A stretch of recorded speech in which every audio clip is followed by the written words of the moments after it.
building a $1 million cleaning company with zero cleaning experience. This is lesson number 5. This is all about data. So who's this for? This is for 2 types of cleaning business owners who want to build a $1 million cleaning business. Number 1, if you feel like you're on a roller coaster of emotions when running your business, well, this training is going to help you actually feel grounded and get grounded. Or number 2, if you're trying to find the key numbers to focus on to grow your business consistently, this is going to be the training for you as well. So my goal is to simply show you how to build a cleaning business with 2 spreadsheets. Okay. Now, these spreadsheets, they changed my life. But I am also a very emotional human being. And so it took me probably 5 years to actually create any momentum in the game of business. I was making money, but I was finally making money. I finally had a team, and I had a business that could actually run day to day without me being in the operations. And again, it took me 5 years to get to this point. And so I finally was able to buy back my time. And so finally I had time I could hang out with my family. And so I no longer had to eat breakfast alone in my office or brush my teeth at the gym. I finally had time to take care of my body. I actually was able to block off time from workouts, not just to be at the gym and do sales calls and to do training sessions. It was awesome. And I was able to actually hire a personal trainer, right? Like to actually have someone hold me accountable and to push me as well.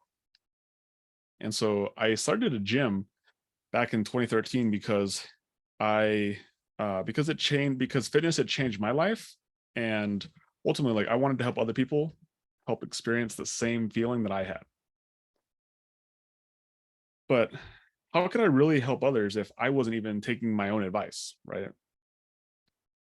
And so while my business had finally started to create some momentum, my body was actually declining, and I was not making my health a priority, and it clearly showed, which, it's like a pain in the butt, because when you own a gym but you're not in great shape, it's like you feel like this misalignment. And so when I finally saw an opportunity to actually take on a 6-week challenge of myself, like, I jumped at it. And so I was actually inspired by Alex's famous 35-pound weight gain transformation. So if you guys haven't seen that, you guys can go Google Alex Morosi 35-pound weight gain, and he had a big article that was posted in a muscle and fitness magazine, and he outlined exactly how he did it. And I was like, dude, I want to do that, right? And so, but not do I just want to do that and match that, but I wanted to beat it, right? So if I'm gonna do it, I want to beat it. And so my goal when I set out to do this was to gain 40 pounds in 42 days. And so it was a Herculean effort, but after 6 weeks or 42 days, I hit that goal. And so it was a fun experience. It was one of the hardest things I've ever done in my life. You guys can see from this picture, like those pictures were literally 42 days apart. So it was a wild ride. But the celebration was honestly pretty short. And the reason why it was short was because literally probably days after this challenge, I developed a severe dehydration, like one that had me consuming water like I was trying to breathe. The insatiable thirst that led me to using the bathroom up to 3 times an hour, because I just kept on drinking water and water. I was trying to get fluids down, but nothing, everything would just went right through me.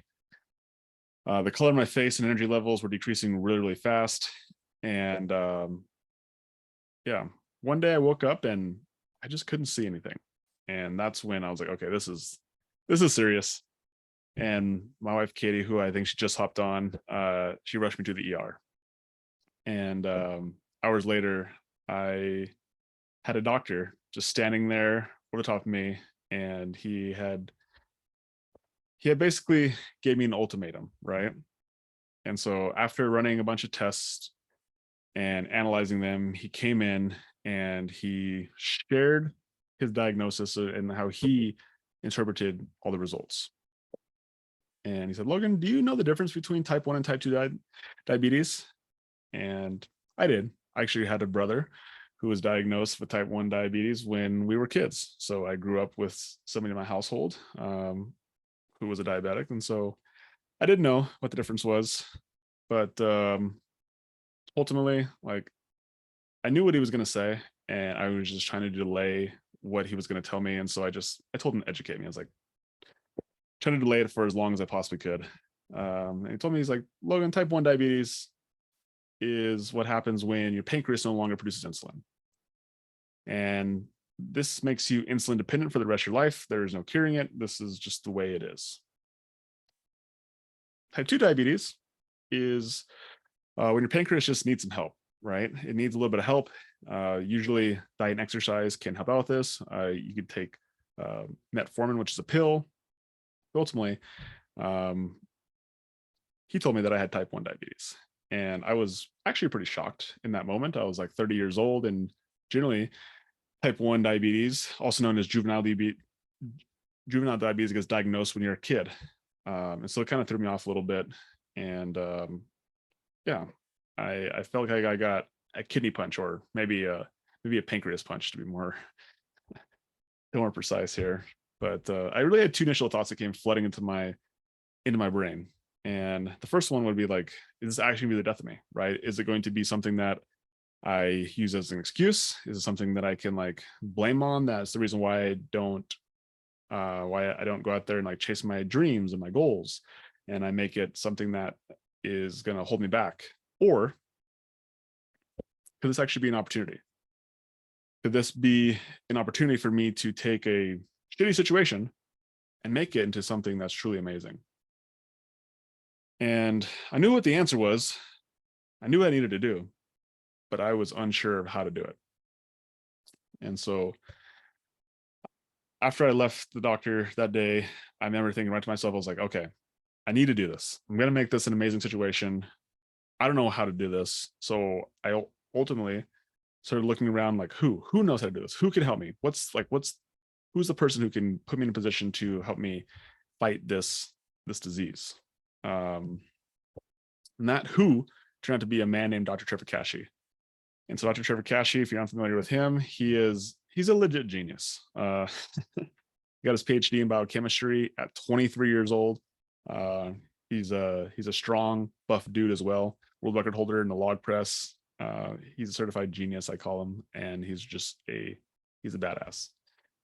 And so I ended up meeting Dr. Kashey through Gym Launch. He was the nutrition expert for all the gym owners. Like anytime anyone had a really high level nutrition question, or we needed some proof, we needed a doctor, he was the person that we all went to, right? So 1,000+ gym owners went to this guy. And so I ended up reaching out to him and telling him my situation, telling him what had happened. We hopped on a Zoom call, and he agreed to let me give him lots of money in return for doing the impossible, which was curing me of type 1 diabetes. And it seemed like an impossible goal, because that's what everyone said, that it couldn't be done. But we were on the same page, and he was excited for it, and I was excited for it as well. And so, can you guys take a guess of what he had me do? Just out of curiosity. Anybody in the chat? I have the chat open right now. I can see it. What do you think that Dr. Kashey had me do to start with? Anybody have any ideas?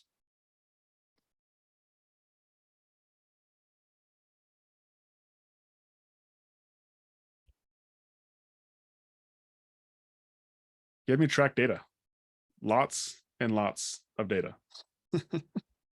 Yeah, you guys could probably guess it, right? Eat steak, no. Track data, right?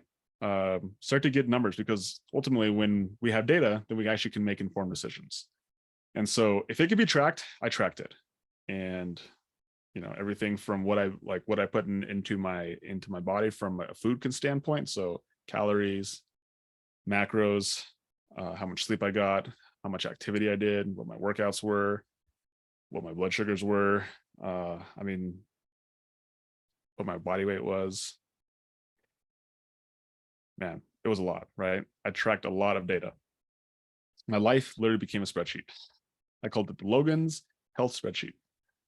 And it was through this whole process that I really discovered the power of data in making informed decisions, because not once did he ever ask me like emotional questions that weren't backed up by the data.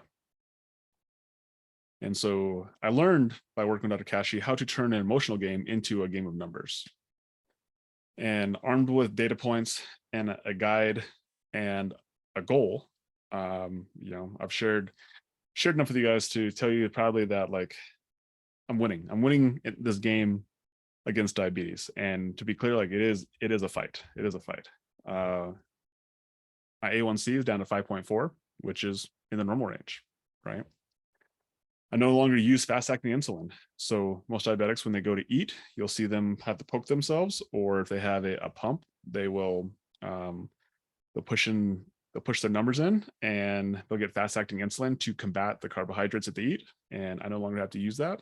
I also use less than 10 units of slow-acting insulin a day. And so honestly, that varies anywhere from 6 to 8 units on average. And so yeah, it's been a really cool experience coming from that day. The doctor told me that is something that I will deal with, and it'll be a pain in the ass forever. And every time I visit my local endocrinologist, who is technically my diabetes doctor, it's always a delightful experience. And maybe even more for my wife than me. She sits something in the corner, and she just like she just bragged me up, and the doctor just is like, he's in disbelief of like what my numbers are and how much insulin I'm taking, and he just hasn't seen anything like it before. And so it's a pretty fun experience, and my body from a physical standpoint has responded really nicely as well. I've lost over 50 pounds since that initial diagnosis, and yeah, feel a lot lighter, feel a lot better. Everything is just going really nicely. And so that power of data, it didn't stop at my health. It has since transcended into our cleaning business. And so in our cleaning business, like I've never cleaned. I don't do sales calls. Excuse me. I should say I don't do sales calls. I don't do customer support. I don't do interviews. I don't do team meetings. I run the cleaning business literally based on 2 spreadsheets, all based on data, right? And the data shows that we have grown this cleaning business from $0 to $70,000 in 2 years. And so this data comes from 2 spreadsheets, the business intelligence sheet and the vision sheet. So curious, who wants to learn about these 2 spreadsheets?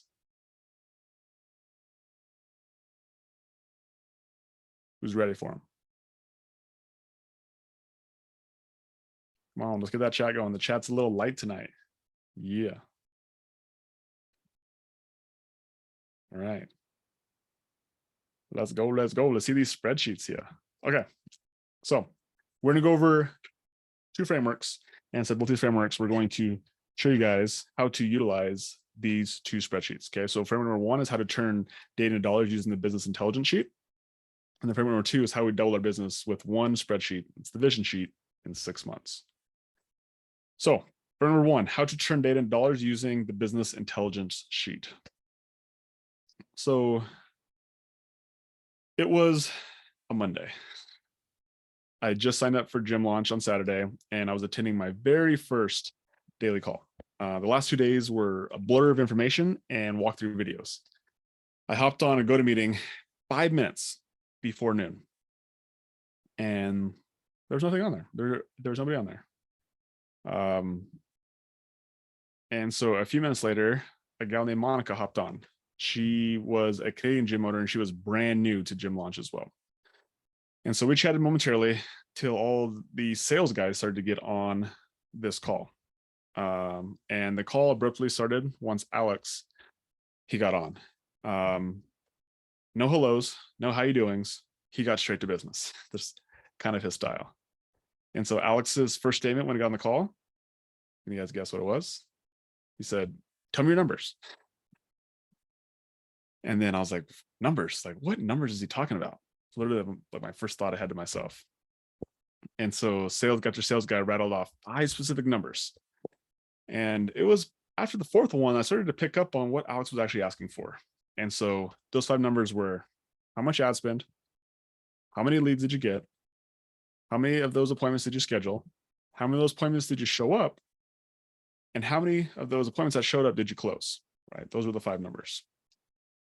And then armed with these numbers, Alex started spitting off advice. He was like, okay, do this. You need to increase ad spend, or you make more phone calls, get more people showing up to your appointments. Or it's like, how much sales training have you been doing? Because your close rates are down. And it was really cool to see him be able to pinpoint someone's problem based on understanding understanding how those 5 numbers work together. And so that daily call, from my very first time, it evolved tremendously from being having sales guys on there replaced with gym owners. And so if you guys remember hearing Alex, like if you guys don't know Alex's story, the first actually, I think it was the second iteration of Gym Launch, was that Alex hired his own sales guys. He flew them out to these gyms, and then his guys sold for the gym owners. Well, that model didn't work that well. And so I kind of came in right in this transition point where he ended up teaching us gym owners how to actually do this rather than hiring salespeople himself. And so my first couple weeks of daily calls were actually hearing these sales guys do these incredible numbers. And I was one of the first gym owners to do it myself rather than having a sales guy fly out to my gym. And so the daily call evolved from, again, having sales guys to gym owners. It went from being on GoToMeeting, which was eventually replaced by Zooms. But nearly every question that Alex answered would always elicit the same response, right? Tell me your numbers. And so 8 months into Gym Launch, I had the opportunity to take over the daily call from Alex. And can you guys guess what my canned response was? Anytime anyone asked me a question about their business, tell me your numbers. And so I did the daily call for 2 years. And I can tell you this, the most successful gym owners who were in that program, they knew their numbers. And the ones who didn't know their numbers, they're the ones who struggled because they were always asking emotional questions and wanting emotional answers. But it was the data that helped to separate the feelings from the actual decisions that needed to be made. And so in Alex's mission to help gym owners, the business intelligence sheet, it was birthed. And so the business intelligence sheet was able to tell the story of a business, but only with numbers, not with any adjectives, not with any nouns, not with any emotions, just based on numbers. And so me and thousands of other gym owners, we use the business intelligence sheet to stack cash, which was the motto in Gym Launch. And so when we started our cleaning business, one of the very first assets that we created was a custom cleaning business intelligence sheet. And so the cleaning business intelligence sheet is what tells the story of building our $1 million cleaning business. So just out of curiosity, for all of you guys in here who are looking to build $1 million cleaning businesses, who wants to know how to tell the story of your business simply with numbers and simply with this spreadsheet? You guys ready?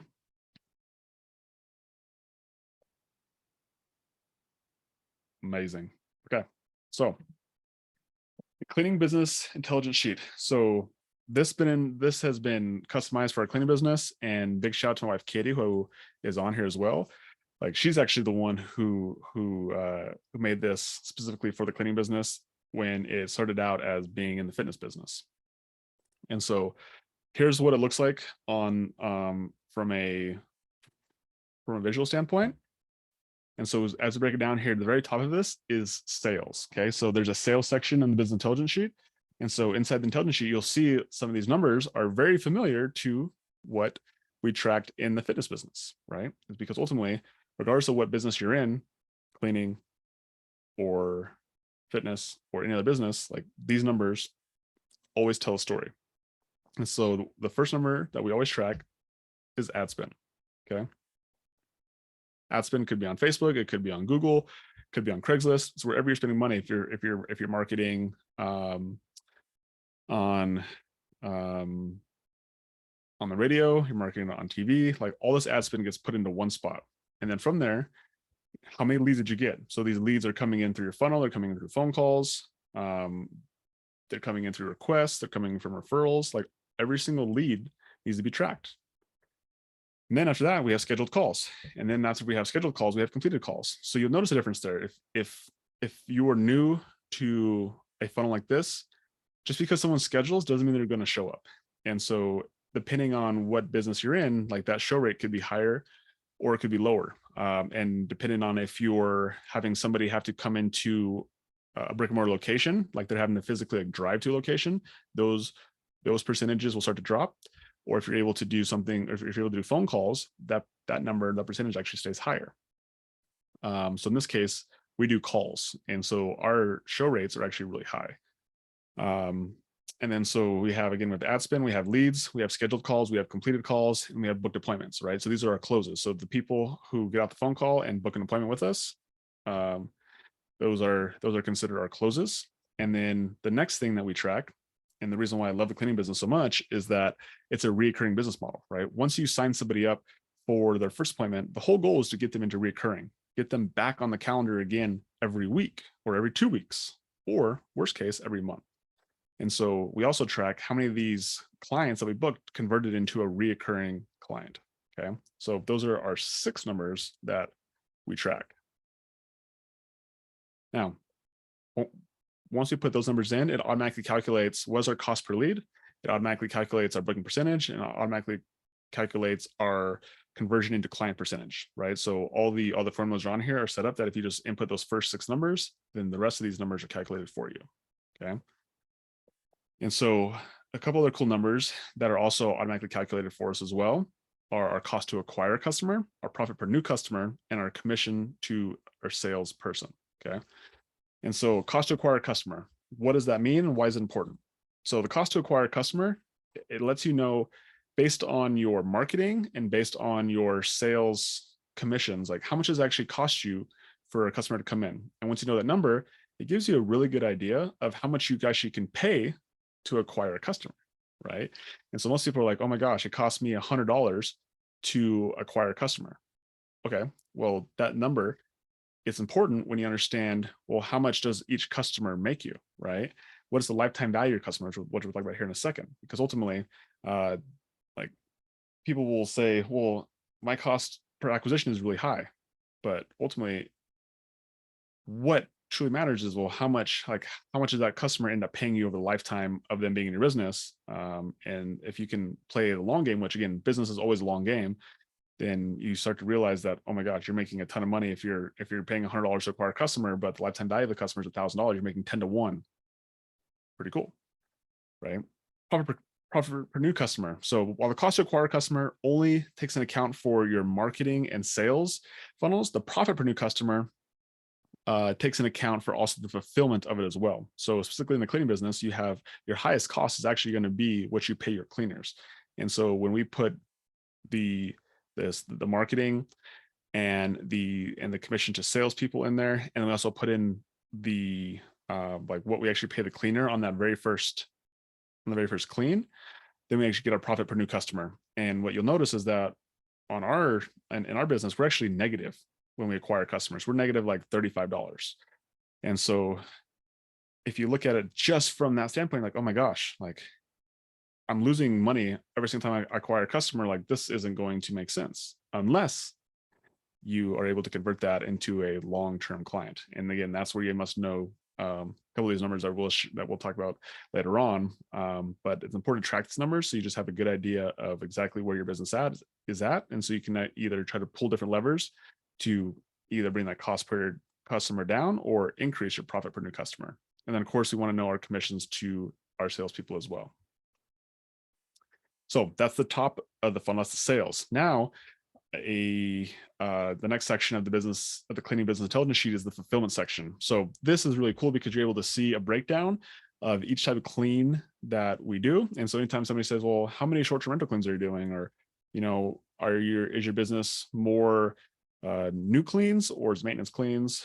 And we track every single clean that we have and it gets categorized. So the 5 type of cleans that we do is we do like a maintenance clean, which is somebody who is on a recurring cleaning cycle.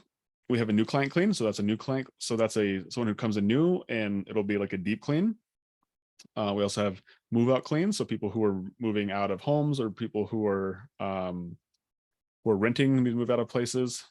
Those move out cleans, construction cleans, short-term rental turnover cleans. So those are the 5 type of cleans we do. And we also have correction cleans on here. So correction cleans are if a cleaner goes to a home and for some reason the job that they do and when the client expectations are off, sometimes they have to go back and they got to fix it. So that's a correction clean. And so those are the type of cleans that we do. And again, like we track these numbers. So every single month we can go back and look at it and say, okay, we did 264 maintenance cleans, and we did 70 new client cleans, and we did 64 short-term rental cleans, right? And we did 2 move-out cleans and 3 construction cleans. So it allows us to look at the numbers and be like, okay, like we had a complaint about a move-out clean, and we have problems with the 2 move-out cleans that we're doing. Like, do we need to put a system process in place to fix that, or we're only doing 2 of them? So like, is it even worth our time? And so again, then it's also looking at like, hey, like we have a ton of short-term rental cleans. Maybe this is the reason why our revenue numbers are down, right? Because the short-term rental cleans they're not as big of a revenue producer as the new initial deep cleans are, or the maintenance cleans are. And so it just allows us to see data, and we're able to have the data, then we can see what we need to do in order to continue to grow our business. Another thing that is on the fulfillment too is client complaints. So anytime a client complains, they get put on here. We also have our canceled recurring clients. We're tracking our number of recurring clients, but we're also tracking our canceled recurring clients. And so right now we're at 155 recurring clients, and it shows us every single time that someone cancels, it shows up there. And also every single time that we have a new one who converts into a recurring client, it shows up as well. We also track job ticket hours. And so job ticket hours is actually how we bill. And it allows us to get a good idea of whether our business is growing or not based on how many hours our cleaners are getting. Attrition rate.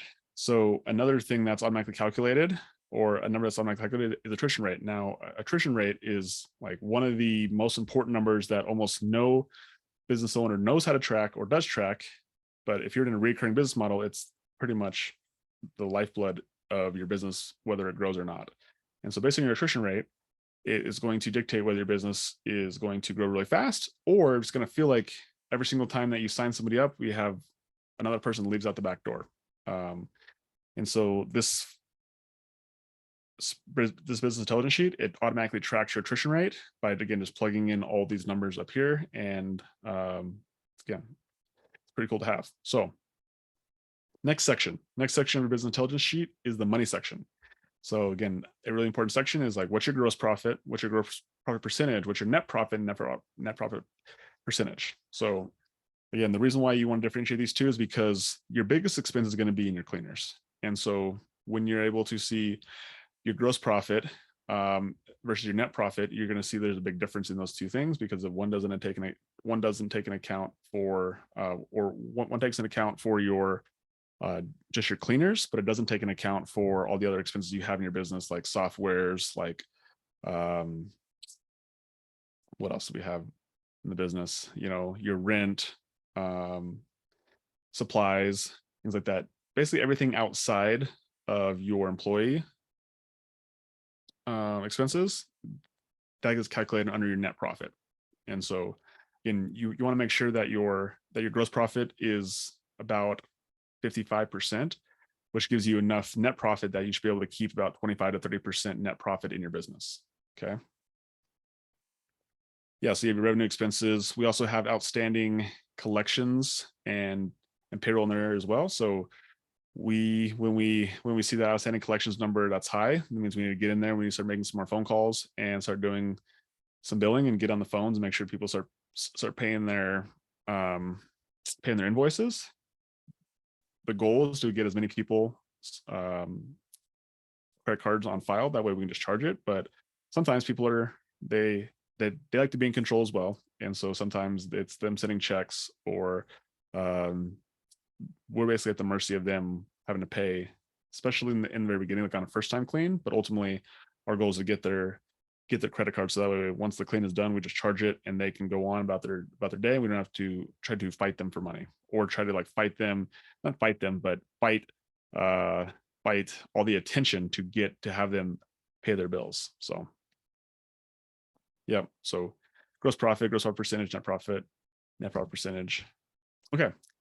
Next section of the cleaning business intelligence sheet is cleaning technicians. So when you're dealing with a team of cleaning technicians, these are the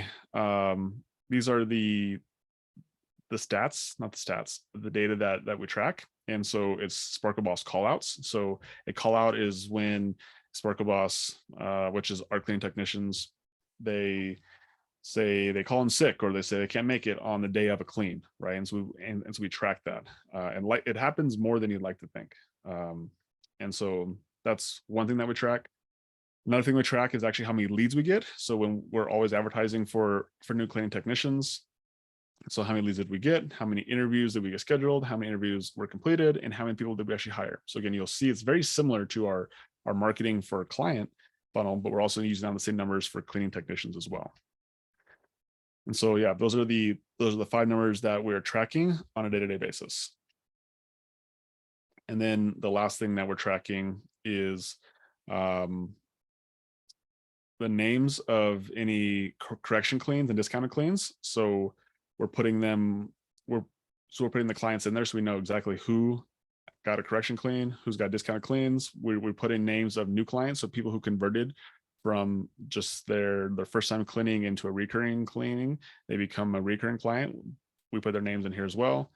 We put clients who are brand new, their first time cleanings are in here. And then we also put anybody who canceled the recurring appointments as well. So these all go on the spreadsheet. Again, just give us a really good idea of like what's going on and where everyone sits at.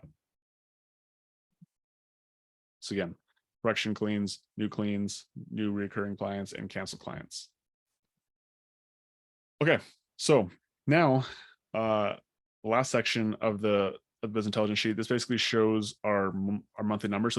So this gets calculated at the end of every single month, and it shows us our reoccurring clients here. And so it shows us how many clients that we have as recurring. It shows us how many clients we've served to date, and it shows us our revenue all time, and it also shows us the lifetime value of our clients as well. Lifetime gross profit and theoretical monthly max. And so the reason why these numbers are super important is because, again, when you understand your lifetime value of your customer, then all of a sudden you take that number and you say, okay, like in our situation, our lifetime value of our customer is about $1,000. And so we know that if we're paying $100 to acquire a customer and we're losing $35 per customer on average, as long as we know our lifetime value, that person will stay with us for at least $1,000 worth of cleans, then it makes sense for us to continue to market because we're still making money in the long run. And so how you find those numbers, again, that's why you like all these numbers are kind of pieced together. And when you guys get access to the spreadsheet, if you guys want access to the spreadsheet, you guys can go through all the formulas. You can see exactly how these numbers are calculated, but we've done it for you. Katie's done it for you. So again, you give her a big shout out, but ultimately having this data and having all these formulas help you predict what your cleaning business is going to do based on the numbers. And so we can predict what our theoretical monthly max is going to be based on how many customers we're bringing in versus our attrition rate versus our average cost per clean. Those are the 3 numbers that you need in order for you to figure out your theoretical monthly max. And so every single month we can go through it and we can see it and like, oh, like our theoretical monthly max is going to be $150,000 or it's going to be $130,000. And as you can kind of see those numbers month after month, you can get a pretty good idea of where you're going to be as long as you continue to acquire this many customers, as long as your attrition rate stays consistent, and as long as your average revenue per clean, again, stays the same or goes up. So again, that's the power of having these numbers. Is like people always wonder like, how did Logan, like, hey, no, your cleaning business is going to gross over $100,000 at the end of the year. I was like, I just see the numbers, like all the data keeps pointing to it. And as long as the data keeps trending in the right direction, then it's just a matter of time, right? It's not like, I'm not willing it. I'm not emotionally doing anything outside of just looking at the numbers and tweaking the numbers and ensure that these little data points continue to stay on point. Another thing we do on the recurring clients as well is we actually track how many clients are weekly, bi-weekly, every 4 weeks. We have a couple clients that are like every 2 to 3 months. And then, then the lifetime gross profit number is going to be based on the total revenue all time versus what our net profit percentage is. And so again, that's how you're able to see like how much you're actually going to gross long term, or how much you're going to gross profit long term. So anyway, who wants access to this intelligence sheet? Anybody want access to this kind of business intelligence sheet? Anybody? This is the first time I've ever given this out. The cleaning business intelligence sheet. I gave out the gym one a couple months ago, but this is the first time I've ever given out the one that we actually use in our business, the one that Katie created. So this is a pretty legit data sheet. So if you guys want access to it, it'll be in the slides. And you guys can go right here to this link and click on it, and you can make a copy of it and you can have it. And again, all the formulas, everything is ready to rock and roll. It'll tell you what data you need to put in, and then ultimately tracking data. That's the first step, right? And so in order for you to actually analyze the data, you need to go track data. And so the cool thing is that you probably have access to a lot of this data already. You just gotta go back and find it. And so you don't have to just like have this moving forward. You actually can like go back, let's say it's already March, so go back to January and February and go retrack the data from those months, put it in here. So you actually, because the more data you have, the more you can start to see trends, and the more you can start making informed decisions. So that's the cool part, is that most of you guys already have the data if you have the business. Now you just have to go find it and then create systems around going and having people put the data on the sheet. So, all right, let's talk about framework number 2. So framework number 2 is how we doubled our business with our second spreadsheet in 6 months, right? So the business intelligence sheet, again, it's foundational. Now I'm going to share with you guys the vision sheet, which is going to, like, these sheets actually work together. Now I'm going to show you how they work together. But I think I've said this before, but the cleaning business, like, it was never meant to be our main business. When Katie and I started it, our intention was simply to launch this business, hand it off, and we were going to go start another business. Well, a year and a half later, this little cleaning business, it kept growing, and it grew with the least amount of effort, and it just seemed like it had the most momentum going. And so when we compared all our opportunities, it made the most money, and it had the least amount of time and energy that we had to put into it. And so at that time, armed with that data, Katie and I made the decision that we were going to turn this cleaning business into our main business. And so we ended up shutting down our fitness business. Actually, we didn't shut it down. We gave it to John, who was the one who was running it. He ended up taking over. He still runs it today. And we decided to focus and go all in on this cleaning business. And so our first step, once we decided to go all in with it, we just needed to find clear goals. Like, up to this point, for the first year and a half, we had kind of floundered our way to about $30,000 a month. And yeah, it was a nice little business. It was making some money, but if we were gonna take this serious and we wanted to have something that was exciting, something that got us like energized and ready to like take on the world. And so the new goal was actually to be $1 million cleaning business. And so I grew up playing sports, and so my wife Katie, and so I loved milestones throughout the season. And so we created 3 different milestones for our cleaning business, and we equated them, and we used sports analogies in order for it to make sense. And so we have our playoff goal. And so our playoff goal is to get to $83,000 a month, right? That became our first goal and our playoff goal. Once we hit that goal, then our next goal is actually we want to win the championship. Okay. We want to get into the division championship series, and that is going to be $100,000 a month goal. And then our Super Bowl goal. Our Super Bowl goal is to get to $160,000 a month, which is a $2 million a year company. And so those were our 3 goals that we set out. These goals got us excited, and they were all very lofty from where we were sitting at, about $30,000 a month. But we knew that Like they were big enough to get us excited and also get our team excited as well. And so the next step we did was actually just reverse engineered these goals, starting with our first goal, which was the playoff goal. And so what did we need to do every single day? What did we need to do every single week in order to get closer to these goals? And that's when I created the vision sheet. And so vision sheet was born out of necessity. And what it did is it took the data from marketing, sales, recruiting, fulfillment that I showed you in the business intelligence sheet, and it put it all on one spreadsheet, and it broke it down into a weekly data that allowed us to see every single week how we were doing in comparison to what our goals were. And so this allowed us to see how each department affected one another. And it's kind of like, if you guys have ever seen or ever had like knee pain, but sometimes the knee pain, maybe the problem isn't in your knee, maybe it's in your back, right? And so similar in business, like sometimes the problems with recruiting, it could be issues with your marketing.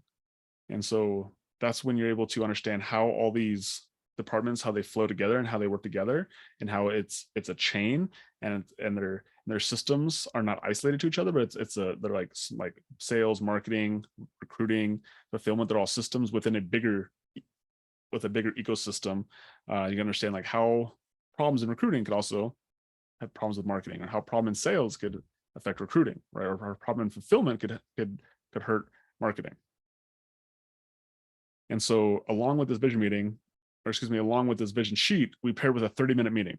And so this was the first time that I actually had done a consistent weekly meeting with our team, is when we started doing this vision meeting with this vision sheet. And this vision meeting, it gave our team clarity on exactly what the business needed in order for us to get closer to these goals. And so can you guys guess what the results were? I mean, I think I've told you guys before, but humor me in the comments. Guess what happened when we actually put together a weekly meeting where we focused on hitting our numbers with this vision sheet, everything worked together. Can anyone guess what happened?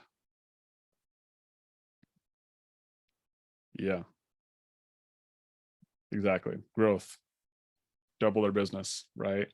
Because when ultimately, like when you track data and you're focused on it, there's something to be said about just paying attention and then knowing what you need to do in order to move to the next step, and having clarity that just moves the needle forward. And so in June of 2022, we had grossed $31,342 according to our QuickBooks. And we started this vision meeting in July of 2022. And so last month, and 34 meetings later, February of 2023, we did $71,697. And so the weekly vision meeting is by far my favorite meeting. And I tell my wife, Katie, this every single week we do it. I think it's my favorite meeting because maybe it's my only meeting, right? But it's fun because it's fun to be able to look at numbers and be like, okay, here's what we need to do, right? And it becomes really, really fun when you have confidence and you can see the picture of what's happening, and then also be able to see the next picture of where everything needs to go. And so curious, who in here wants to double their business in the next 6 months? Whether you're just starting a business or whether you've been in business for a period of time, right? Who does? Because if you guys don't want to, that's cool. But if you do want to, I want to walk you through how this vision sheet works. You guys cool with that? Okay. So let me show you the power of this vision sheet. So this vision sheet, again, it's laid out really, really nice. And our sales gal, Katie D, she's the one who actually made this look really pretty. So it started out being really ugly. Now it looks a lot prettier, and there's like colors, and my style is like very boring. And so I basically got this thing started, and then now our team has made this so it's prettier, and it's easier on the eyes every single week. So this is overall what the vision sheet looks like. Let's break down each component here. So the first thing that we track every single week, and then this is tracked every single week, is what is our currently monthly revenue. So again, we always want to be tracking what our big goal is. So if you have a goal to hit $83,000 a month, how often should you be comparing what your current monthly revenue is? Right?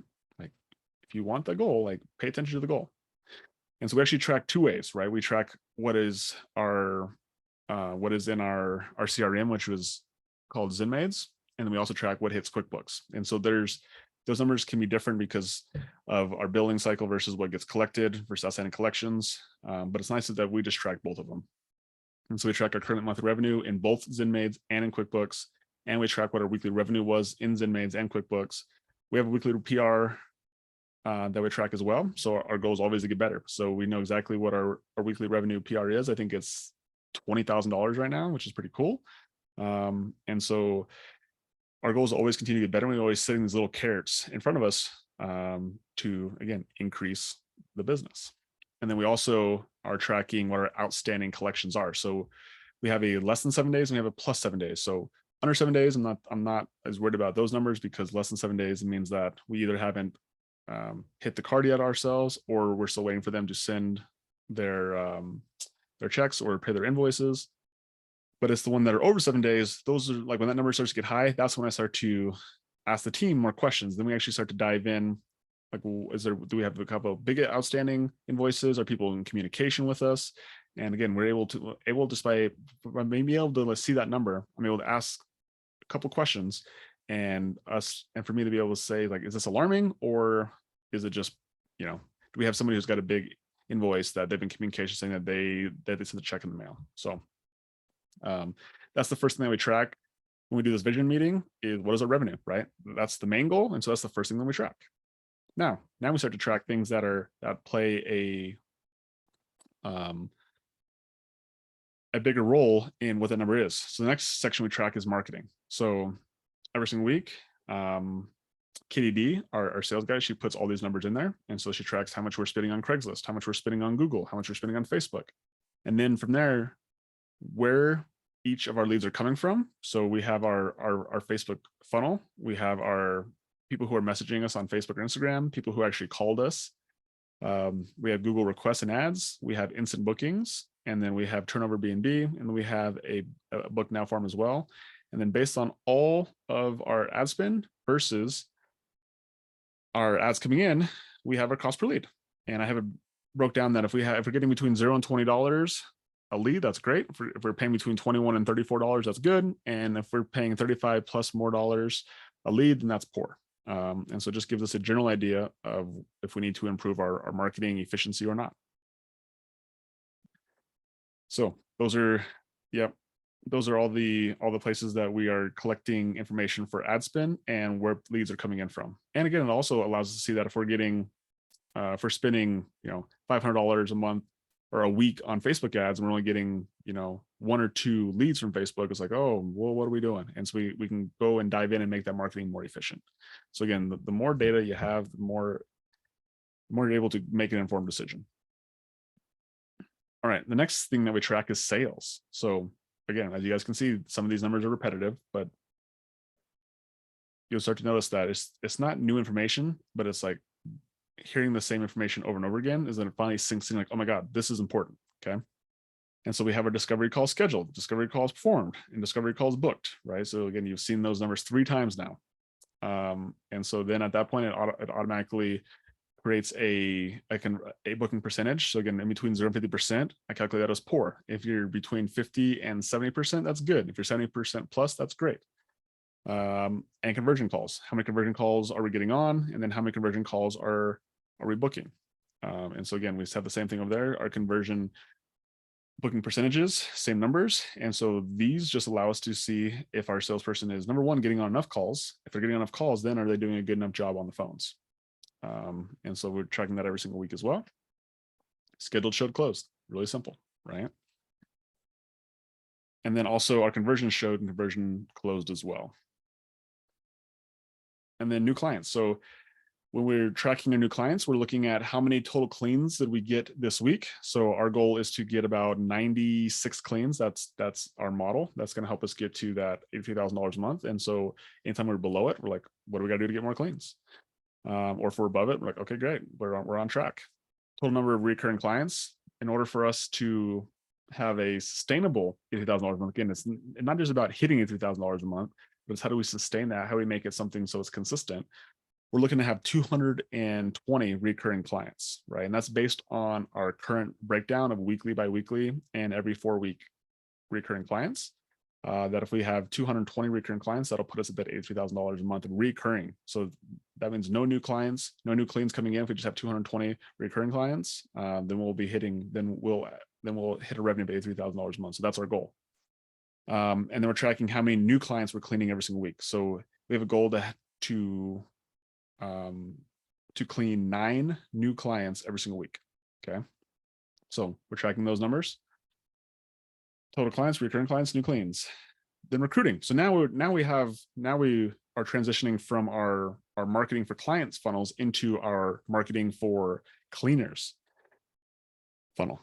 And so our recruiting funnel is really simple. We're advertising right now only on Indeed, but if you also are on ZipRecruiter or you're on Craigslist, you would obviously add this in there as well. We're only doing Indeed. Then we're doing the same numbers. Interviews scheduled, interviews showed, interviews are people who offer the job, people who accepted the job, people who declined the job, onboarded, and infill training schedule. So there's a couple extra numbers that we're tracking in here. And the reason why is just because, again, it's just a little bit different when you're onboarding cleaners. And so not every single person we offer the job to accepts the job. And then not every single person who accepts the job actually gets onboarded. And not everybody who gets onboarded actually makes it to infill training. And so there are different drop-off points along the way. And so the more of this data we can track, we can start to see like, hey, like we have 10 people who accepted jobs, and out of those 10 people who accepted jobs, we had 7 people made it through onboarding, but infill training, we had only 4 people who made it through infill training. Like what happened? Like what was the gap? Was it a speed problem? Was it, getting people onboarded on their paperwork and getting them into the system problem? And so we're able to see different breaking points along the way. And then below this, we actually have what's called technician training dates, where now we have somebody who's in the field training. We can see what days that they start training. We can see what their expected graduation date is, and we actually can see who is our cleaning trainer that is going to actually train them as well. And so again, this just gives a good idea of how many people are in the pipeline. Because if you guys were on the training last week, we talked about recruiting. Like we always have cleaners in the pipeline. So we want to see where people are at in the pipeline, and then that helps us move into the to this section, which is our current technicians. So these are people who are full technicians. These are all technicians who are out on doing solo cleans. Okay, so we operate in a solo model because it allows our cleaners more autonomy, allows them to make more money, and it just makes it easier. It makes it easier overall. And so in here, under on here, I have a cleaner 1, cleaner 2, cleaner 3. On our sheet, we actually have the names of the Sparkle bosses in there, and then we also track if they do, how many calls that they're doing that week, and then we actually score them on a score of 0 to 5. So callouts, like I mentioned earlier, are if a cleaner calls the day before, if they give us less than 7 days, it's considered a call out, where they say they can't show up to a scheduled clean, or they can't follow through on an appointment. So less than 7 days, it was considered a call out, and that basically becomes a strike against them. Because again, we want people who are consistent. We can't have cleaners who are constantly disrupting the schedule, because that affects the clients. It affects the other cleaners as well. And so while our primary model is solo cleaning, we do have some of our bigger cleans, like our deep cleans. They are team. So again, if one person gets sick or they call out, that can affect everybody. So we try to do as much as we can to minimize call outs. And then scoring. So we create the scoring system basically out of necessity to see like who are our top cleaners. And when it comes to our top cleaners, how do we make sure that they keep getting fed? We keep giving them hours. We keep giving them cleans, and we're putting maybe our tougher clients on them, so that way we can continue to impress even the hard to please clients. And so we score people out of 5 points. Number 1, if they're full-time. So for us, we consider full-time over 28 hours. That's our first tier when it comes to our pay structure. And so we want everybody at least over 28 hours. So once they are over 28 hours, they get 1 point for being full-time just by simply working enough hours. Number 2, attendance. So this goes back to the call out. So if they don't have any call outs, then they get a point for not having any call outs. Number 3, do they have any correction cleans? If they do a clean and they have to go back and fix it, that's considered a correction clean. That would dock them a point. If they have 0 correction cleans, they would get a point for that. Teamwork. So teamwork is like, let's say that somebody does get sick and somebody does call out. Who's going to help take over that clean, so that way the client doesn't get affected? Or if we have cleans on the weekends, who's going to step up and take those cleans on the weekends? So we're always looking for teamwork as one of those two things, and then communication. So when the office staff is communicating with the cleaners, in the past we had issues with the cleaners not responding to them in the WhatsApp thread. And so now that we have this on there, it's like they must communicate somehow. They must like acknowledge that they received the message from the office staff. If there was a correction or if there was a complaint specifically about the cleaner, they must acknowledge it. They must respond to it, like make sure that they got it. And so that's what communication is. And if they get all 5 of these, so again, if they are full-time, they show up to all their cleans, they have no correction cleans, they show teamwork by picking up a clean or just like embodying the core values, and then also communicating to the office staff under each situation, then they get a 5 out of 5 rating. And this gets done every single week. And so the people who are 5 out of 5s, they get preference when it comes to making sure that they get hours the following week as well. So this is how we score. This is how we make sure that we keep our cleaners like on top of their game and keeping our service like top notch and efficient. Cool. Yeah, so the next thing that we do on here are hours worked. So if we go back here, we have hours worked, we have job ticket hours, and we have Google reviews. These are all other things that we track that are on this vision sheet. And so right now we have, I think, 58 Google reviews. When we first started like paying attention to Google reviews, we were at like 30 something. And again, I'm telling you, just the power of just tracking something. So we didn't always track Google reviews up until like a month or 2 ago. I was like, okay, let's add another thing to this vision sheet. So again, once you track something, it just gets, it tends to get better just by simply tracking it. And then you can, once you're starting to track it, then you start thinking of ideas, and you start to take action on like trying to try things that actually make the number move. So yeah, so Google reviews. So now we have 2 different funnels that we're really paying attention to. And so you can see here that we have our goals of $80,000 a month, which breaks down to $19,250 a week. In order to do that, we charge $55. We're averaging $55 per job ticket hour. And so we need 352 job ticket hours every single week. We want our cleaners to work on average 27 hours a week. And we know that we need about 13 cleaners. And so every single week, these numbers automatically get populated based on what's in the vision sheet. And it'll show that the monthly revenue is whatever it is. It'll show the weekly revenue is whatever it is. And it'll show the difference over here of where we are. Same the job ticket hours, same number of cleaner hours worked, number of cleaners. And so again, based on all this tracking of the data, it just gives you a really clear picture of what needs to get done. So it's like, okay, we don't have enough cleaners. That's the first step we can do. In order for us to get the number of job ticket hours we need more cleaners. And then once we get enough cleaners, we get enough job ticket hours, then we look at the weekly revenue. And if it's not on point, then it's like, maybe we need to charge more, right? And so that's where we get into our second funnel here is the client funnel. And so again, we have the same thing. We have our monthly revenue, we have our weekly revenue, but then here we have our revenue per clean. And so our goal is to get at least $200 per clean. We want to get 96 total cleans every single week. We want to have 220 recurring clients, and we want to clean 9 new clients every single week. And so when this number automatically gets populated in here, we can see exactly where we're at and where we're either below that number or where we're above that number. And so again, this data just allows us to say, okay, well, we need more cleans. So what we got to do to get more cleans? Maybe we need to market more. Maybe we need more cleaners, right? So this is where, again, it's like, what is our problem? Like when we're able to put all these numbers together, we're able to see what our actual problem is. So it's a lot of stuff, guys, but just out of curiosity, who wants a copy of this vision sheet? Anybody? All right. This vision sheet is gold. Personal record. Yeah.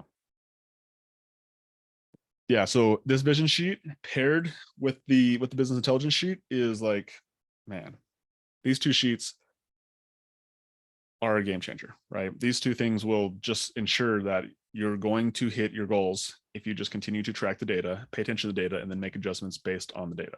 So again, this will be inside the slides, which will be on the recording. So again, make sure if you guys haven't already, get into your masterclass membership area. And again, the recordings will be in there tomorrow, and the slides will be in there tomorrow. And you guys can access both the business intelligence sheet and the vision sheet. So who feels intelligent for just being on this training? Does anybody? You want to feel intelligent just for being here? So funny. Yeah, this, I'll be honest with you, like this business intelligence sheet, it turned me from a squirrel into a stoic. Like I'm very much an emotional human being, and my first couple of years of being in business, I was all over the place. I was definitely like on the hamster wheel, felt like I was on a roller coaster. And now I feel like very stoic every single day, and just like I just believe that I believe, and I'm able to use the data as a way to ground myself. And that's what I want to share with you guys: is how do you make this roller coaster journey of entrepreneurship? How do you try to get yourself grounded and make those ups and downs small rather than big? So yeah, so guys, this is lesson 5 of 8.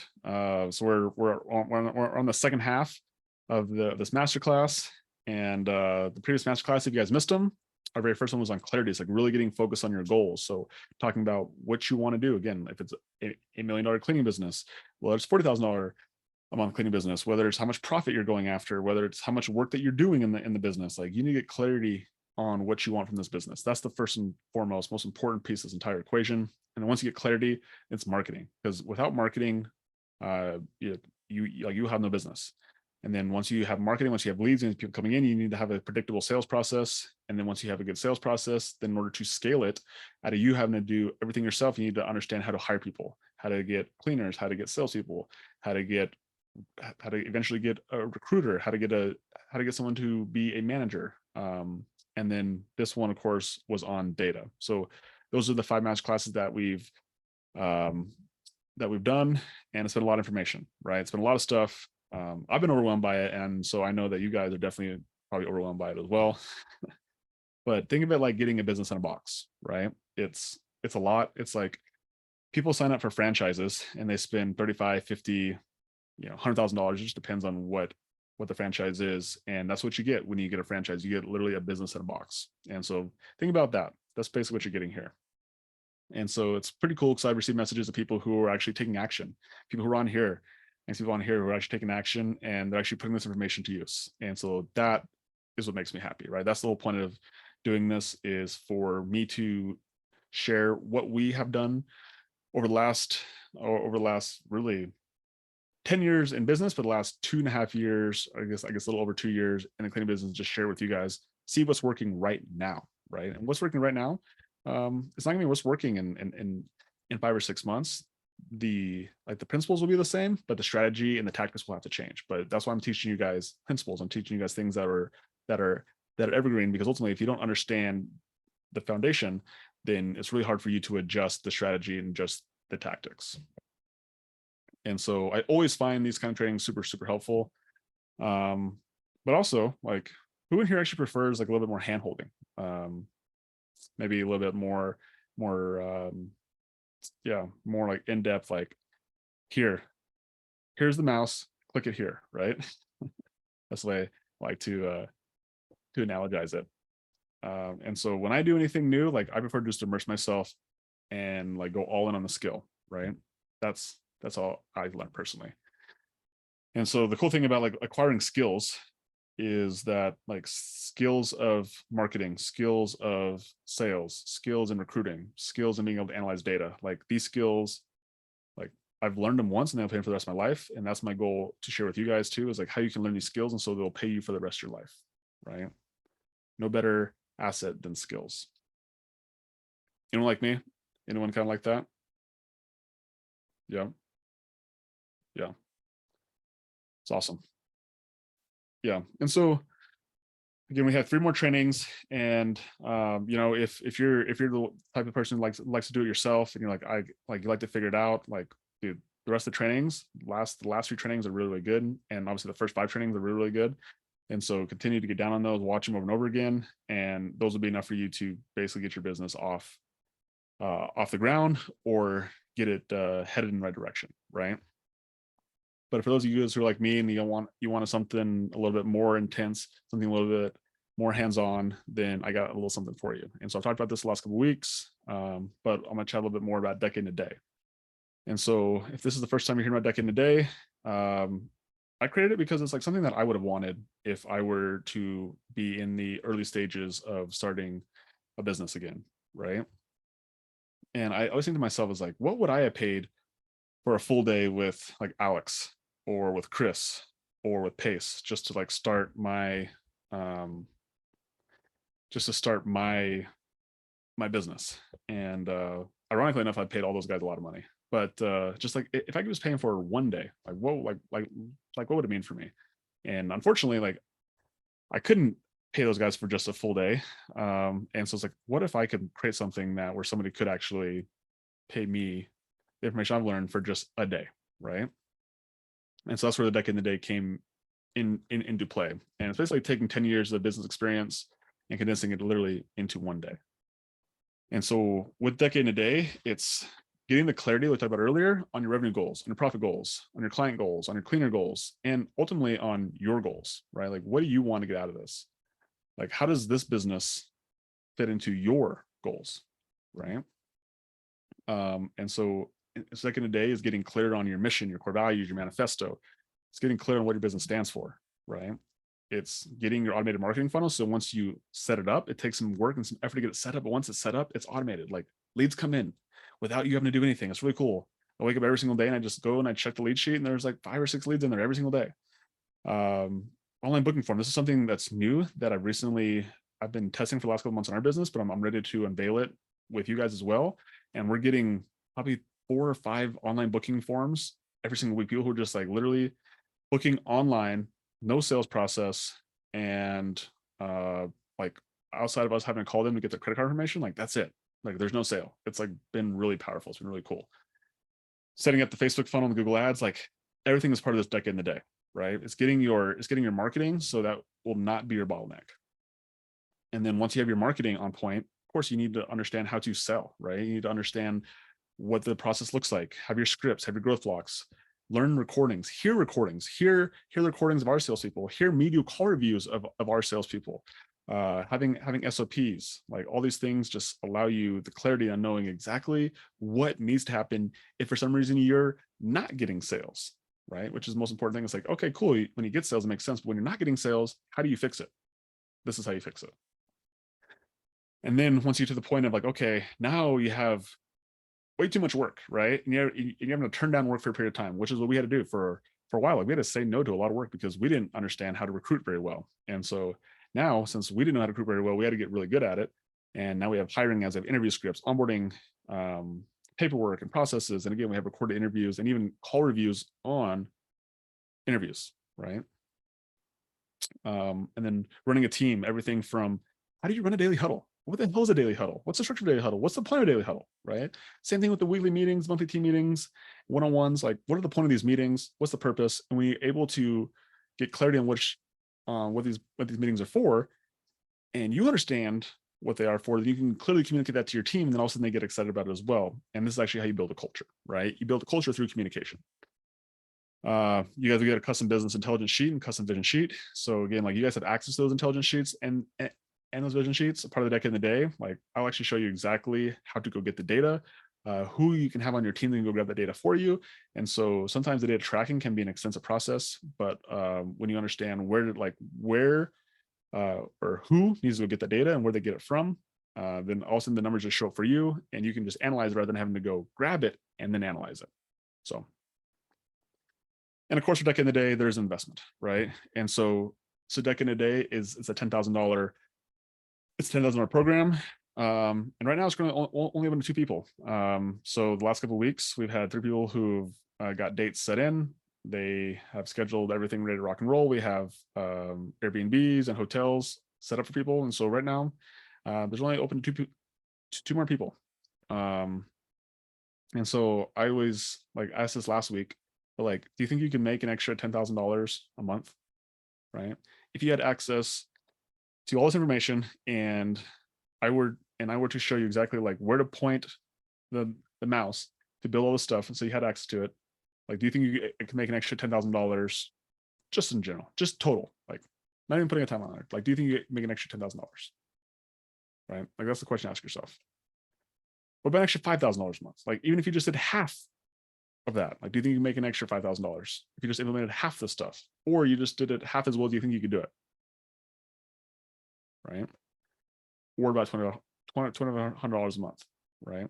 Like, could you make an extra $2,100 a month if you just implemented the system? The same system that took us from $0 to $70,000 in 2 years. Like, do you think you could make at least $2,500 a month? Like, think about that, right? And so I mentioned this the last couple of weeks, but the next 2 people who will be doing Deck in a Day will be getting this for a 50% discount, right? So the next 2 people will get it for $5,000. So after the next 2 people, the discount will go away. There will be no more discount after the first 5 people on the Deck in a Day. So for the first 3 people who are already in, congratulations, you guys. I see a couple of you guys are on here, which is cool to see. Like, you guys are in. 2 more people will get it for $5,000 after that. The 50% discount, it will go away. And as a really cool guarantee, like, if for some reason you don't make your money back in 6 months, right? I will write you a full check, I'll write you a check for the full amount of $5,000, right? That's how much I believe that once you implement the stuff, you will make far more than $5,000 or $10,000. And that's my guarantee to you.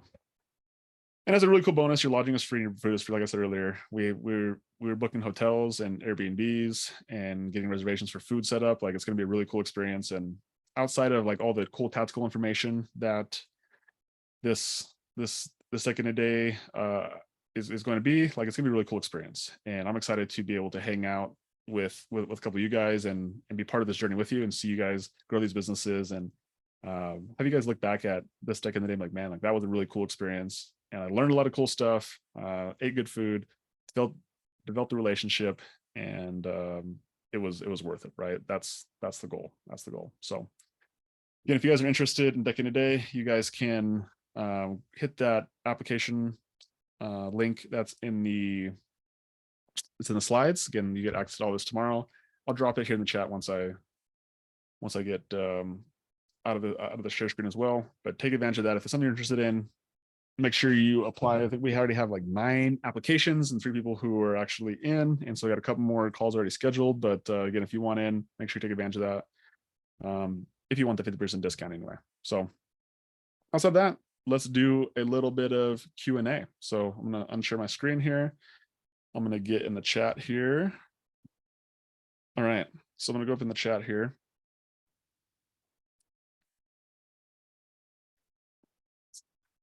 You guys like that?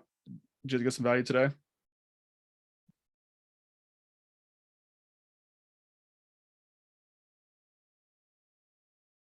All right, I'll drop the link.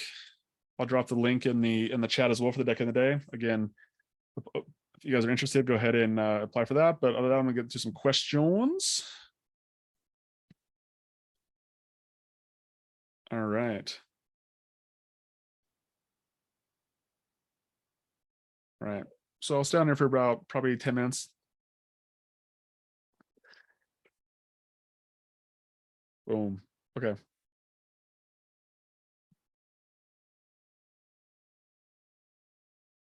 Cost per lead via Facebook funnel. Sam. Question on cost per lead via Facebook funnel. I'm just going to mute you. Sam, go for it. Yeah, so I'm just wondering what it's costing you. I mean, Facebook is the only thing going to your funnel, or do you have multiple marketing channels that lead to your funnel? Sorry, I missed that. Oh, it's great. I have a Facebook funnel. So the only thing that goes to my Facebook funnel, which is a funnel through ClickFunnels, is only Facebook ads. So I can track exactly what goes through that funnel. And so recently, probably in the last 2.5 years, Apple and Facebook are having a tiff, right? And Apple doesn't want Facebook to track iPhone users' data, when they go onto Facebook through the ads and basically all those like retargeting Like those times where you're on your phone and you're on a website, and then all of a sudden you go to Facebook, and all of a sudden the ad shows up for that website that you were just on, right? Like that's a really cool thing called a Facebook pixel, which if any of you guys have set up your ads yet, like that's what that pixel is. Well, Apple has blocked that technology, and so it makes it harder for Facebook to verify if your marketing is working on Facebook, right? And so fortunately, I've always tracked the lead cost this way anyway, where I just take the actual leads that come in on my lead sheet, and then I take the actual ad spend and I'm able to calculate that way, rather than on Facebook, it shows me my cost per lead is, $200, right? But it's missing out on probably 3 or 4 leads because Apple doesn't track it, right? Facebook doesn't track that data because Apple doesn't send it to Facebook, but they're still making their way to my lead sheet. And so that's why I set it up where the only thing that goes through a specific funnel is Facebook ads, so I can so I can accurately track Facebook specifically. Does that make sense? So yeah, and another piece of Facebook ads too, again, this is something that I've just learned through experience, is that even though our cost per lead on Facebook it's still pretty high, it's probably like $50 or $60 a lead on Facebook specifically. People will see the ad on Facebook, they'll see it over and over again, then they'll call our phone line when they go to Google us, because they see us pop up and like, oh, I need a cleaning service, and they saw us on Facebook, and then they'll call us, right? And the reason I know that is because I can hear the sales call sometimes, like, I've been seeing your ad so much, and I go back and I look on the lead sheet and I see that they just called. I'm like, interesting, right? So the reason why I like Facebook specifically is that it does 2 things. Obviously, it gets you your direct response lead, but also it does a great job of branding, right? And there's no other cleaning business, like there's not a lot of cleaning businesses that are branding on Facebook. So the fact that we're branding on Facebook, and then all of a sudden they go to like search house cleaning in whatever town you're in, Bozeman specifically, they see us probably like, oh, I remember that ad from them, and then they call us, right? And it just happens to be that we actually really optimize for Google as well, which I know you probably watched that marketing training I did a couple weeks ago. But if you're optimized as well, then you show up at the top, then boom, now you're hitting from both sides. But that's why I like to track it individually, but I also like to track it over the course of all of them all together, because if I track it over all together, my cost per lead is actually down significantly, versus if I just track on Facebook, if I just track on Google and I see that my cost per lead is $60 a lead on Facebook, I'm like, oh my God, that's super high. But when I look over it, I see my total cost per lead is only $20. I'm like, okay, I can justify continue to spend money on Facebook because it does more than just give me a lead. Gotcha. That makes sense, because I mean, I'm currently just LSA right now, but I'm starting to try to build my brand on Facebook and Instagram, and so I'm contemplating whether or not I should build a funnel. If I'm already going to be posting on Facebook, like, why not build a funnel? So I'm just trying to see if it adds up. And I know you kind of just been using LSA recently, and are you liking it? Are you more towards the funnel? Yeah, again, I'm starting to see LSA start to pick up a little bit when I'm actually running Google ads as well. So again, I put Google ads on top of it. So it's just I think the more things you can stack on top of it, the more traction each one gets. Sometimes it's like like the momentum is hard to get going. So like when you're just pushing with LSA, it's like, I'm not getting enough momentum. All of a sudden you start to push with LSA, you start to push with Google ads, you start to push with Craigslist, you start to push with Facebook ads as well. All of a sudden things start to move like this. And all of a sudden you're like, oh my gosh, I have way too many leads. Yeah, it's compounding. It compounds. And I think that's, again, from doing this for 10 years of marketing, like, it does make a difference when you're marketing on multiple channels. People see you on multiple places. There's inherent trust, especially with internet marketing, where there's inherent low trust when all of a sudden when they see you on Facebook and they see you on Google, and then they maybe see an organic post on Instagram as well. They're like, oh my gosh, I've seen Sam's business. Like, I feel comfortable now making a purchase decision. Like, that's just for them to feel comfortable calling you. But then when you get on a phone call with you, they've already seen it 3 or 4 times, and the chances of them actually like signing up is even higher as well. Awesome. Thanks for all the info. Yep. Cool. What if we live in Canada for a decade and a day? Come on down. Come on down. Get a visa, my friend. I don't know if you can get it. If you can get in, we're in Montana right now, but so we're not too far away from you, depending on where you're at in Canada. So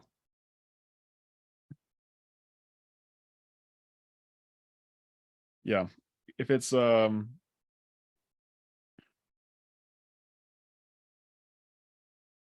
What else here?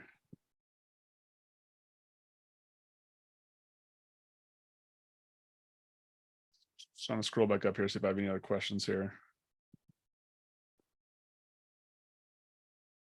Okay, I see Maya's question here. She's not on here anymore, but she says, do you have employees use their own cars or they have company cars? How do you compensate for gas and mileage? Yes, we talked about this in one of the very first trainings we did, and our employees do use their own cars.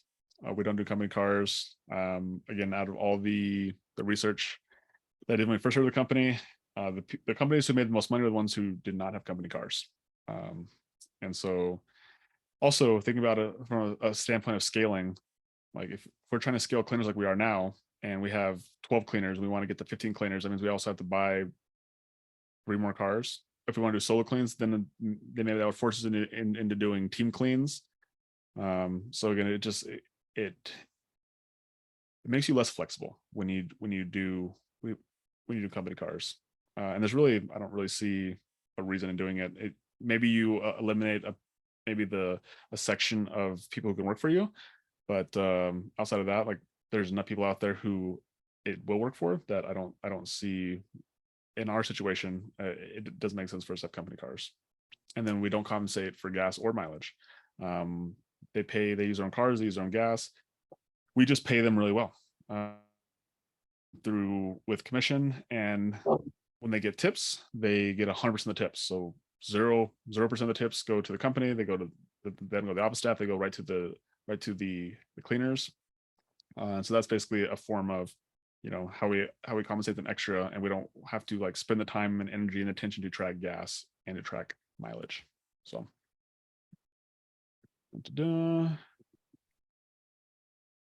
yeah, so data entry method. Yeah, just like because for me, like I'm currently, it's like me and one VA, and so I'm trying not to overwhelm her, and I'm just wondering how much time it requires. And I'm obviously you're doing a lot of automation and zaps and stuff, but yeah, so with the data, it's all done by hand. Just because of the way that the sheet is set up, it doesn't lend itself for automation because we're using the same spreadsheet and we're tabbing it. So it's like a tab each week or each month. So it's all done by hand. And yeah, we just have our VA get all the data and teach them where to get it. So I think to answer your question is like, give it to your VA or hire another VA, right? Like it's not worth your time for a long time for you to be doing it. You should learn how to do it. You should understand where the numbers are. You should be able to clearly communicate it, and then teach your VA how to go grab that data and put it in there. So that way you can just look at it with fresh eyes and be like, okay, here's what it is, right? And I'm telling you, there is a difference from somebody. I used to track my own data for a very long time, for a very, very long time. It wasn't until I had an intervention with Chris Crone where I was like, dude, no, I must, like, this is part of my data. I must track the data. And he broke that belief of mine. And so now I don't track the data, but I definitely analyze it for sure. So yeah, you figured out where all the data points, like where you got them from, and then teach your VA how to do it. Cool. Cool. All right, guys. Yep. Appreciate you guys. Steven, good seeing you. Sam, do you mind if I chime in on tracking data really quick? Yeah, go for it. Data entry method. Those are tasks that the VAs love because they are consistent and it's the same thing every single day. So the way that we actually have our VAs do it is we'll make a screen recording of us filling it out for a day. So if they ever have questions, they can re-reference that screen recording, and then we just share it with them, and they've filled it out every day since. Okay, awesome. But those are definitely tasks that the VAs, there's minimal, like they don't need it. It's just a task rabbit duty that they look forward to. No variables. They like that, like straight. Yep. Yeah. And if you do what Katie said too, then whether it's the VA you have now or the one you hire in the future, or you hire a second one, they can all use that same training. And so again, you create a process and a system rather than having to depend on a person. And I think that's been one of the keys to why our business continues to grow, even though we have new faces, we have new butts in the seats every single week, every single month. Like we have We have new cleaners, we have new virtual assistants. Sometimes they replace people, sometimes we're adding them on. And the reason that we're able to continue to grow is because of the system and process that's like, okay, here's what the job looks like, here's SOPs, like go watch these videos, right? And so we don't become handcuffed by a person, is because everything that we have a training behind it. And again, like that's thanks to Katie for like doing all that heavy lifting. Like that's the work that nobody sees. It's the sex work. You don't get paid for that work. There's no dollar associated with that work. But that's how you grow a business, right? Like all these things that I'm sharing with you guys, like the reason we have that is because Katie did the work, or maybe I did the work back in the day as well. But basically, like you create an asset that you can use over and over again. And sometimes you got to update it. Like it's not always just as simple as like I make it once and it's good forever, but maybe it's good for 6 months, which is still a long time, right? Or it's good for 3 or 4 different employees, which is a long time, right? But then even Katie goes through, like every time she onboards somebody new, she goes back through and just makes sure that it still makes sense. And then it's like, oh, I gotta redo this one video. So sometimes it's just like, oh yeah, like it's time to update some of this stuff that we have, because again, it's still an evolving process. And I always look at everything like a first draft. So even like the stuff you guys are getting from the intelligence sheet, you guys are getting the vision sheet tonight, like think of it like a first draft. Like that's your first draft. It gets you, like it takes you from 0 to 1, but it's your job to continue to make it go from 1 to 1.25 to 1.5 to 1.75 to version 2, right? And you keep on upgrading along the way. Make sure he's paying you, Katie. No, he's kind of stingy. No. I think that point on drafting everything is really important, because when we first started, I was like, SOPs set, forget. SOPs set, forget. And there was never, like, I never went back and re-edited anything that we did until probably a year in. And then I went back and I'm like, this is not even relevant to what we're doing anymore. Like, this is so far off. So I think mentally just understanding that every single time that you make a video or you create an SOP, like it's always a draft. Even if you think it's like the one that will never change, it's still a draft, because when you mentally get in the mindset of like, okay, I'm going to go back and edit all of this right now, it's easier than when it's like, oh, I have to go back and edit all of this. Like, why are we keep changing everything? Whereas if you just have the expectation on the front end that it's always going to be a draft, always. Yeah, gotta prepare yourself. Yeah. Awesome. And then I know you guys do employees, but it's commission based. I don't know how that works. Like, what is your commission, and what happens if you're not giving an employee enough hours? You have to, is there like it's a 20-hour minimum or something for employees? How does that work? That's a great question. No, Smiling. we actually end up weeding out our C players by not giving them hours, because then they don't make enough money. Because they're in the lower commission tier. So as long as you pay them, you have to know what your state's minimum wage is. And as long as you are paying them enough for the minimum wage, plus what you would have to compensate for gas and mileage, you're okay.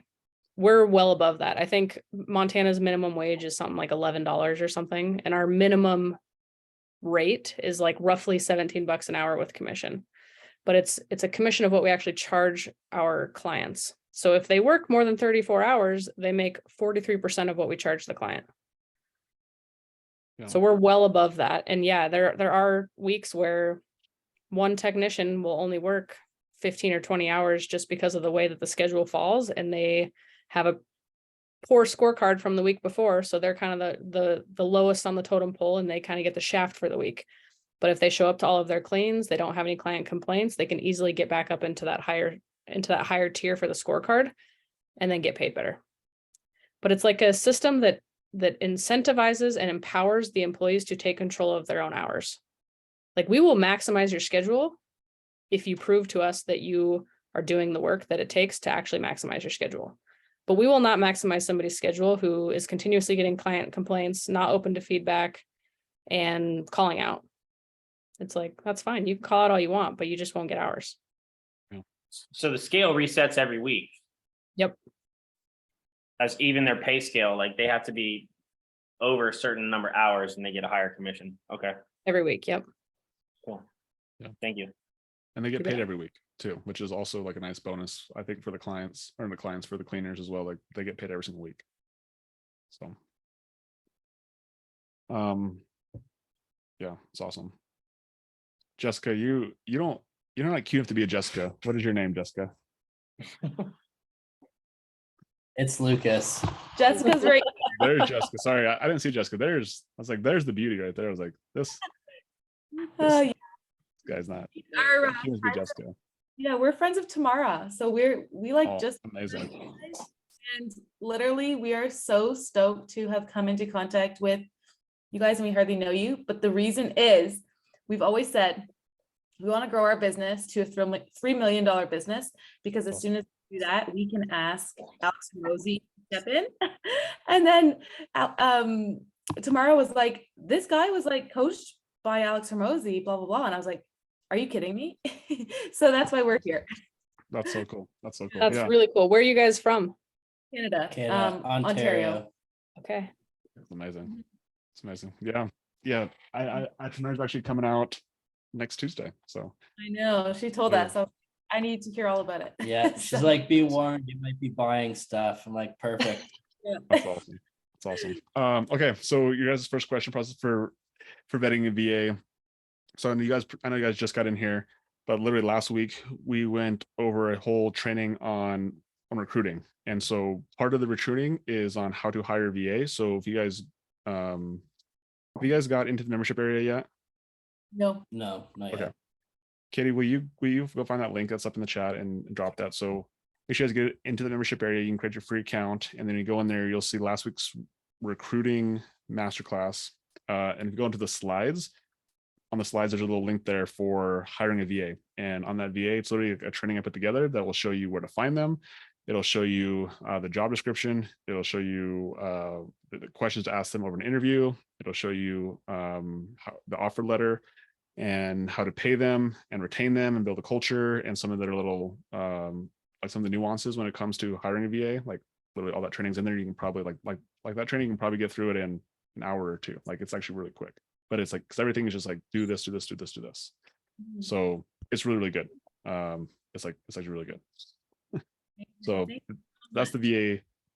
That's the VA question. And then process for nurturing lost leads or old clients. Yes, we run. This was 2 weeks ago, 3 weeks ago when we did our marketing training. And so that marketing training, we talked about what me and Sam were talking about with like Facebook ads and Google ads, but we also talked about email campaigns and text campaigns as well. And so yes, like this month we're running two. Like we ran a daylight savings time campaign, and we're running one tomorrow for St. Patty's Day. We would probably run 2 or 3 a month, and this is how we keep up on lost leads or old clients. We hit them with excuses to market to them, and we use holidays as those excuses, and we just make offers based around those holidays, and Yeah. it works, right? It works. So, And I know you're saying that you have funnels for marketing that kind of run themselves and you don't have a marketer. We do have a marketer, and he is really good. Like in the past 2 weeks, we've had about 50 or so leads come through. amazing.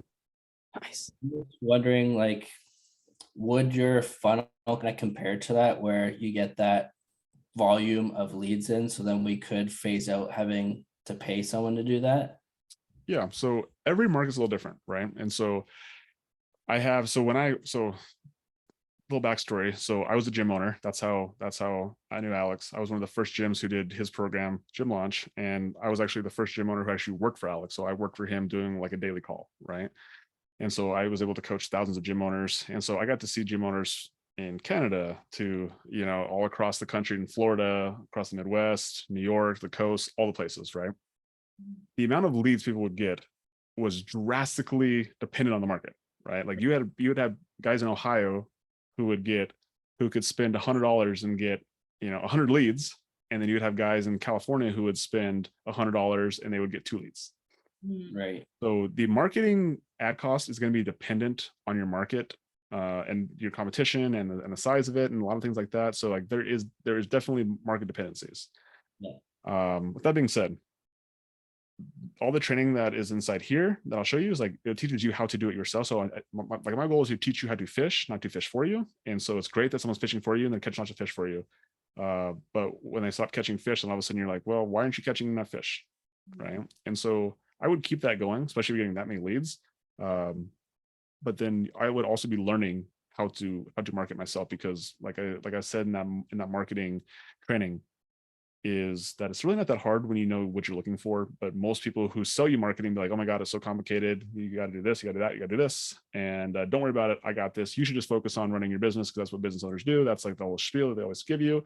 But marketing is like literally the lifeblood of your business. Without new leads, without new clients, like your business will die. So I think it's one of the most powerful skills. And you guys obviously are big, Alex, for most people. So like, you know how important marketing is. Like it's everything. But with that being said, if you're getting that many leads, keep it going. But be learning how to market, and like maybe like running like a dual funnel, like practice some marketing yourself and see if you can replicate those results. And once you do, all of a sudden, like you can choose whether you want to keep them or not. And then it just puts you in a power position. So I would definitely be using this opportunity to learn how to market, because you do have a lot of momentum going. Yeah. Sounds Awesome. good. Thanks. And then as far as CRM goes, we use ZenMaid. Oh, Okay. right. You were saying that. Is that about the same as like Made Central? I don't know if you've heard of that. The only other one I know is Jobber. I mean, we didn't look into too many of them. I just was like, I don't like. ZenMaid did what it needed to do. It's got the open API, which is the only thing that was really important to me. That way I could make sure that we could, it would talk to pretty much anything else that open API. So outside of that, they pretty much all do the same thing. Mhm. Yeah. Yeah, I've heard wonderful things from Made Central. Yeah. Okay. Don't know much about it, but I think that would be, if we were to switch ever, it would be to Made Central. Yeah. Cool. We wanted to implement using Made Central, but we already prepaid for the whole year for Jobber, so Yeah. kind of screwed there. Like, Yeah. maybe. So. Yeah, it's Jobber's awesome. good too. I don't think there's a drastic difference in any CRM, honestly, out there. Like as long as it can do what you want it to do foundationally, it's fine. They're pretty comparable. Every time we go to like any cleaning business masterminds, it's either ZenMaid, Jobber. I don't know about Made Central. That's not something I've ever heard before, but Katie sounds like she's heard it before. But those are always the two that I always hear is Jobber, Made Central. Those are the two main ones. So Thank you. cool. Okay, guys, I appreciate you guys for hopping on. Yes, if you guys want to chat about Decade in the Day, go ahead and you guys can apply, and make sure you guys click on which one is it, Katie? The masterclass. So you guys click on the link down below that clinical masterclass. You can create your free account, go watch all those trainings for sure. Like definitely watch the marketing and the sales and the recruiting one. Those are the last three. And awesome to see you guys on here. Again, if you guys are interested in Decade in the Day, we can chat about it. But either way, happy to have you guys on here, and hopefully we'll see you guys on here next week. So Yeah. For sure. cool. See ya. All right, guys. Sam, Alex, Austin, have a great rest of your night, guys.